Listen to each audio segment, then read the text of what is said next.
Estamos en contacto con María del Carmen Verdú de la Correpi, a quien le damos las gracias por esta entrevista y las muy buenas tardes a EQ Radio. María del Carmen, ¿cómo estás? ¿Qué tal? ¿Cómo les va? Muy bien. Me hago la idea de que debes estar o en la marcha o por salir hacia la marcha. Sí, yendo hacia la marcha, por supuesto. Bien. A ver, empecemos por las fuerzas de seguridad y las entradas total y completamente ilegales a centros educativos. ¿Esto ha sido algo que se disparó este año o ya existía? Mira, dos cosas. Primero, efectivamente hay una reiteración sistemática, como vos indicabas, de este tipo de situaciones que viene ocurriendo de la mano de todo lo demás que viene ocurriendo en materia de represión, con más cantidad de detenciones arbitrarias, más gatillo fácil, más militarización de los barrios, más intercepciones de gente para requisarle las mochilas o pedirles documentos, como cuando te bajan de los micros, etcétera. Con lo cual, indudablemente, esa sistematicidad tiene que ver con una política del actual gobierno, tanto nacional como provinciales. Por el otro lado, vos decías ingresos ilegales. En realidad no hay ninguna norma que prohíba que un policía ingrese a un establecimiento educativo, salvo que estemos hablando de una universidad donde hay otra cuestión, que es la autonomía universitaria, por la que solamente la policía u otra fuerza puede entrar cuando es la propia autoridad de la universidad la que la llama, al margen de que eso también ha sido violentado recientemente, como el caso de Jujuy, con el compañero del centro de estudiantes, el presidente del centro de estudiantes de ciencias agrarias, que fue detenido dentro del campus universitario. Pero lo cierto es que no hay ninguna norma explícita referida a la policía en las escuelas, como no la hay respecto a la policía en los cines, en los hospitales o en los shoppings. Sí, lo que hay es un sentido común que tiene que ver con la preservación y no con la puesta en riesgo de las personas, y en segundo lugar, sí normas explícitas de actuación policial respecto a cuándo y cómo se interviene y se utilizan las armas. En el caso del ENAM, por ejemplo, el colegio de Banfield, donde ingresaron queriendo detener a 3 chicos, cosa que fue impedida por la inestimable y valiente reacción del conjunto de la comunidad educativa, tanto padres como docentes, no docentes y alumnos, entraron arma en mano. Nada dice la policía no puede entrar con el arma en mano en un colegio secundario durante un recreo del mediodía. No hay ni siquiera ningún... Lo que sí dice la ley orgánica de la policía de la provincia de Buenos Aires es que se deben aplicar los criterios de razonabilidad, oportunidad, y el arma es siempre la última ratio, lo último que saco.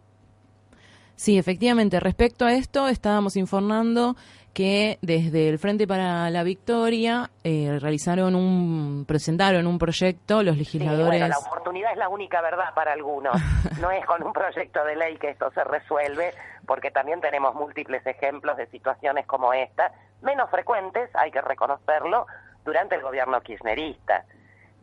Lo que incluso en casos de universidades, como ocurrió cuando estaba tomado el playón de las facultades sociales hace unos cuantos años atrás, unos 8 o 9 años atrás, en las facultades sociales de la UBA, donde el vicedecano Loretti no tuvo ningún tipo de objeciones frente al operativo policial para desalojar el estacionamiento. Los chicos se oponían a su privatización porque ese era un espacio público de la facultad, y si bien no llamó a la policía, toleró el vicedecano Damián Loretti, conocido por su intervención en la redacción de la ley de medios, la intervención policial, con el argumento de que el playón no era parte de la facultad.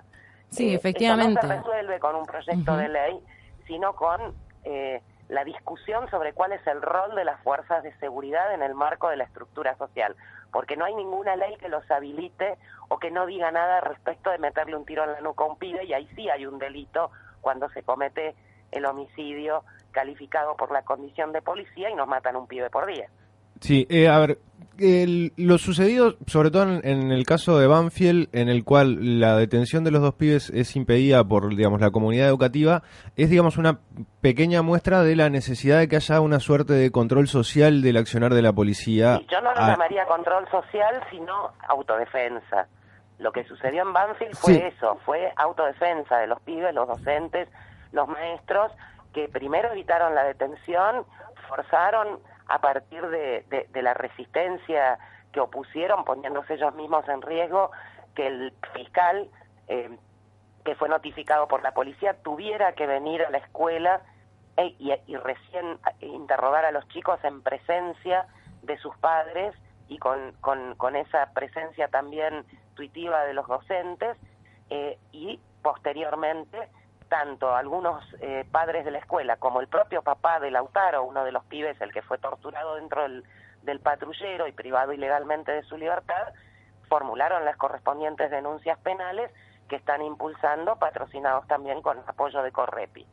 Entonces, ese es el camino, no el proyecto de ley. Sí, efectivamente. Es el que sepamos mínimamente cómo podemos, cuando logramos actuar articuladamente y en forma colectiva, frenar estas cosas. Lo mismo vale para la intercepción callejera o para cuando detienen un pibe y lo sacan de los pelos del vagón del tren. No es la misma situación ese pibe solito que ese pibe rodeado por los pasajeros del tren, como afortunadamente suele suceder, que increpan al policía y logran que el pibe zafe.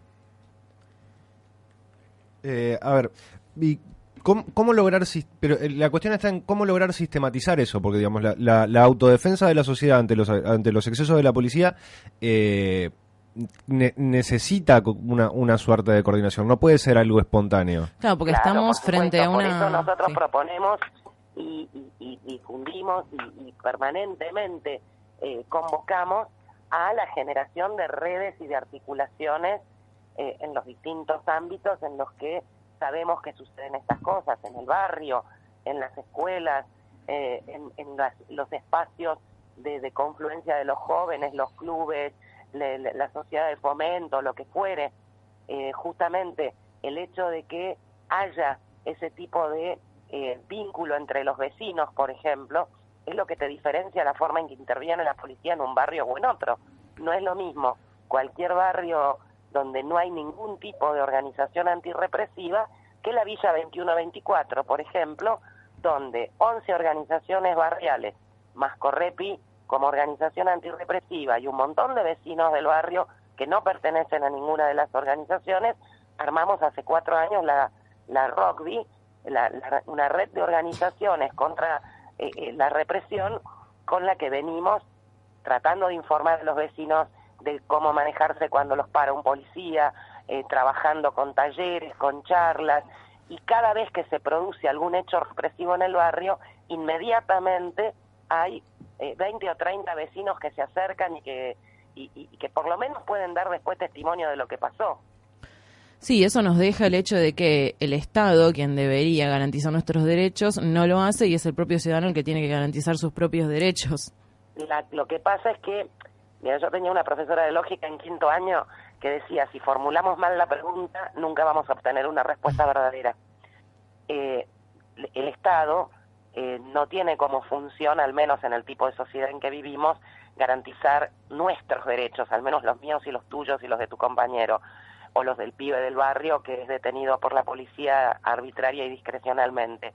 El Estado está allí para garantizar los derechos de los poderosos y para mantener, a través de la estructura de ese Estado organizado que dirige el gobierno de turno, el control y el disciplinamiento social para garantizar y profundizar un sistema de explotación. O sea, vivimos en una sociedad donde una enorme mayoría se rompe el lomo laburando para mantener una manga de parásitos que no han trabajado una hora en su vida.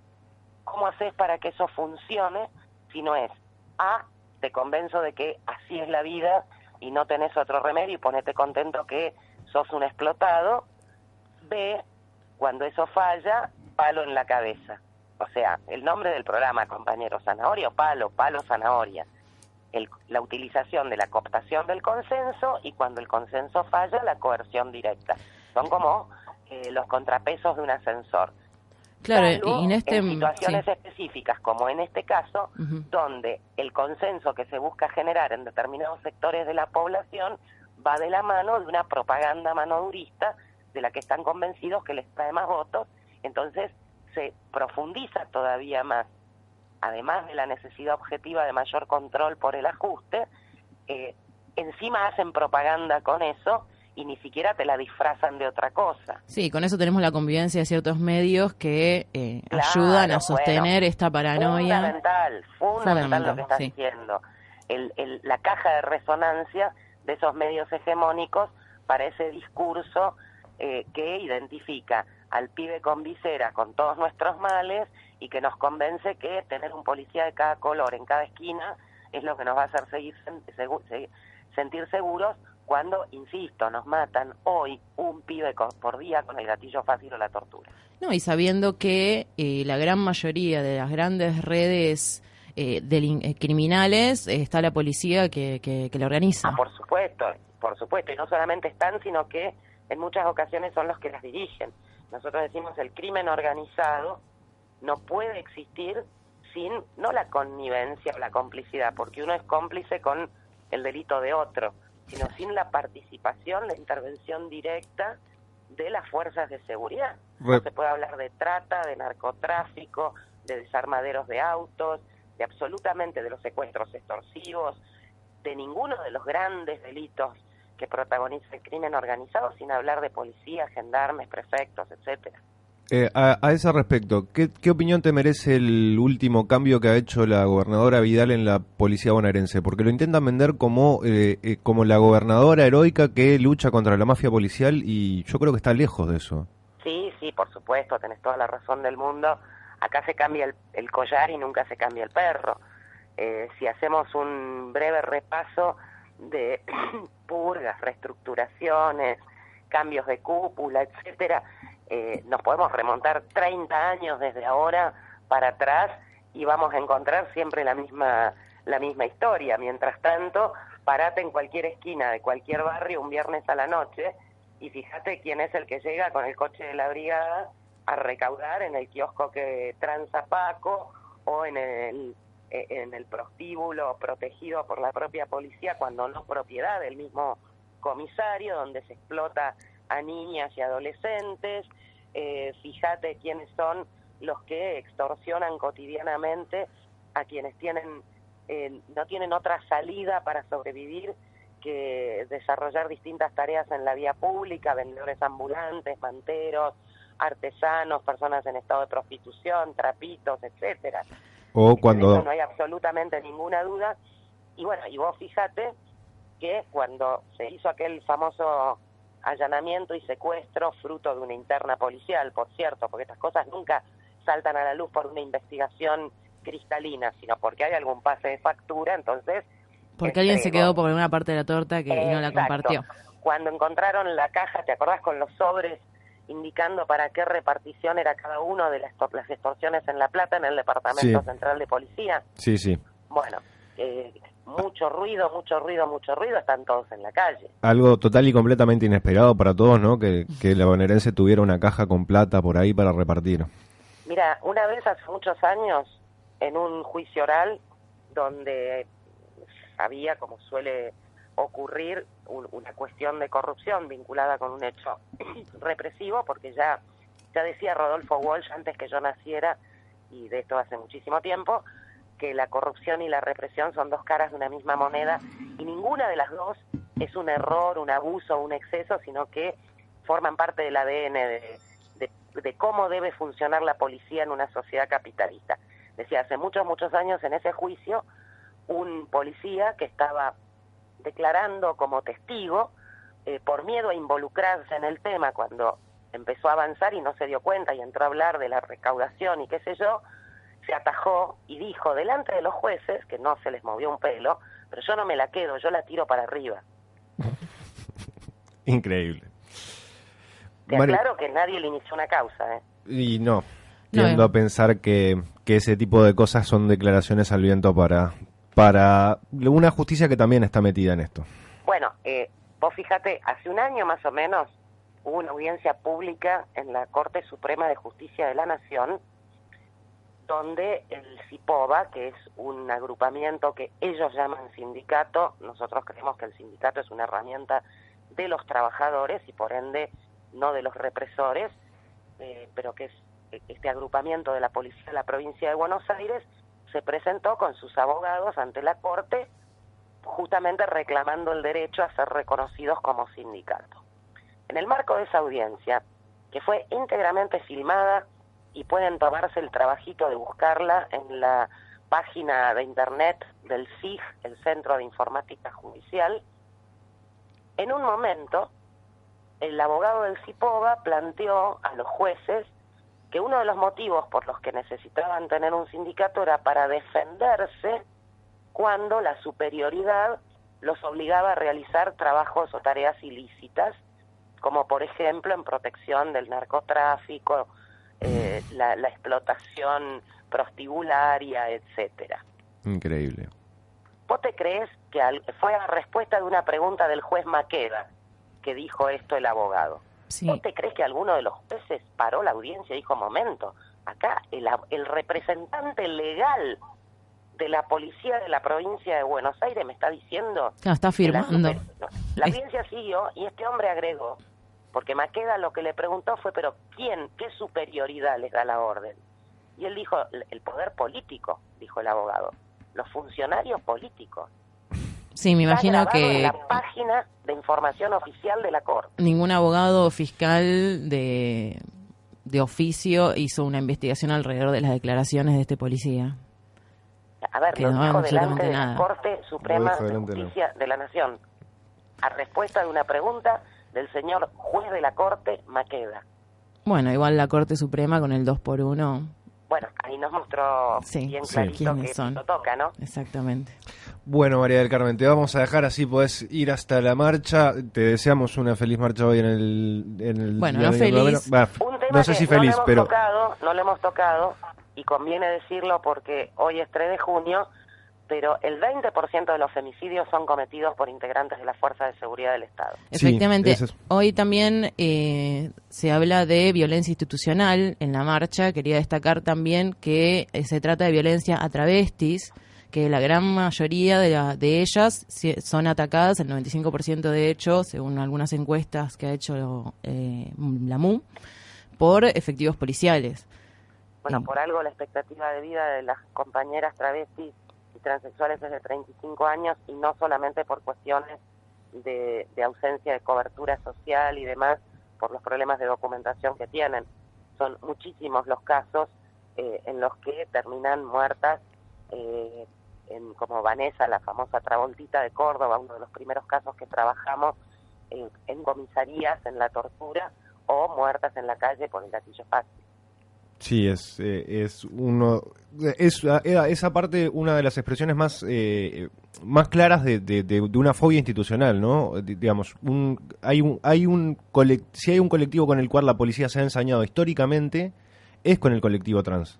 Claro, pero además porque ahí es donde se cruza, como decía Walsh, esto de la corrupción y la represión, porque es justamente una enorme fuente de ingresos por la extorsión. Claro, y ¿No es cierto? y el regenteo de la prostitución. Yo me acuerdo hace también unos cuantos años, cuando empezó la discusión allá por el año 94, 95, después de la autonomización de la Ciudad de Buenos Aires, del Código Contravencional, en reemplazo de los edictos, y nosotros decíamos es lo mismo con distinto nombre, solo que lo votan los diputados de la ciudad en lugar de escribirlo el jefe de policía, como ocurre en el resto del país desde hace casi un siglo, y uno de los temas que se discutía era la cuestión de la oferta de sexo en la vía pública. Un lugar muy central de debate que fue el barrio de Palermo, donde se agitó desde los sectores más autoritarios y con participación obviamente de la policía, las cooperadoras de la comisaría 23, etcétera, con el tema del ejercicio de la prostitución en la zona. El verdadero problema, entre comillas, era que el entonces comisario de la 23, el comisario Blanco, era el dueño de todos los departamentos privados de la zona, que aprovechó la volada para sacar de la calle la competencia más barata.